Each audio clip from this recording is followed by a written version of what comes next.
ఎగువ ప్రాంతాల్లో కురుస్తున్న భారీ వర్షాలతో ధవళేశ్వరం కాటన్ బ్యారేజ్ దగ్గర గోదావరి పోటెత్తుతోంది. బ్యారేజ్లో నీటి మట్టం గణనీయంగా పెరుగుతోంది. మొత్తం 175 గేట్లు ఎత్తేసి డెల్టాకు 11,600 క్యూసెక్కుల నీటిని తరలించారు.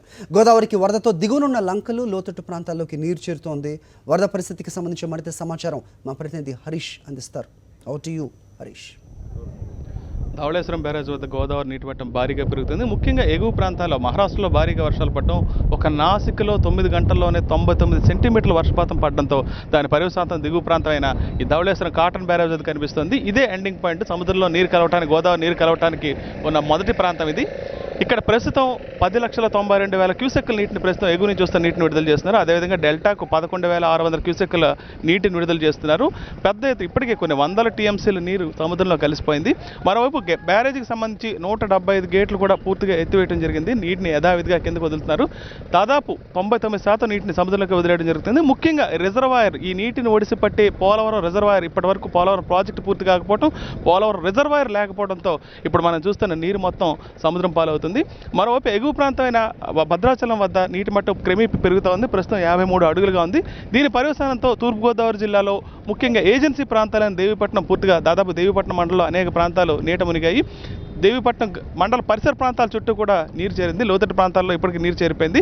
దీనివల్ల దండంగి, అదేవిధంగా వీరవరం ప్రాంతాలకు రాకపోకలు నిలిచిపోయి, దీంతో ఆ ప్రాంతాల్లో అధికారులు బోట్లు ఏర్పాటు చేసి ఆ గ్రామాలకు వెళ్ళి ఏర్పాటు చేశారు. 3 నెలలకు సరిపడా రేషన్ కూడా ఇప్పటికే అక్కడికి సరఫరా చేయడం జరిగింది. ఎందుకంటే గోదావరి నీటి మట్టం మరింత పెరిగే అవకాశం ఉంది. ఇప్పటికే మొదటి ప్రమాద హెచ్చరిక అంటే 11.75 అడుగులు నీటి మట్టం సిల్ లెవెల్కి, సిల్ ఆల్రెడీ 10.67 అడుగుల ఎత్తులో గోదావరి సిల్ లెవెల్ ధవళేశ్వరం బ్యారేజ్ వద్ద ఉంటుంది.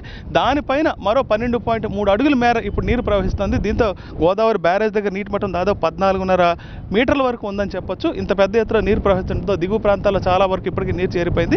ముఖ్యంగా కోనసీమలో చూసుకున్నా సరే, చాకలపాలెం వద్ద పశ్చిమ గోదావరి జిల్లాతో మనకున్న ఒక కాజు ఒకటి తెగిపోవడం జరిగింది. దాంతో అక్కడ రాకపోకలు నిలిచిపోయి, ముఖ్యంగా మరికొద్ది సేపట్లో అనేక లంక గ్రామాలు కూడా, ఇప్పుడు రాజమండ్రి నగరానికి పరిసర సమీపంలో ఉన్న గోదావరిలో ఉన్న కేదార్ లంకతో పాటు అనేక లంక గ్రామాల చుట్టూ ఈ వరద నీరు చేరే అవకాశం ఉంది. దీంతో అధికారులు ప్రత్యామ్నాయ ఏర్పాట్లు చేస్తున్నారు.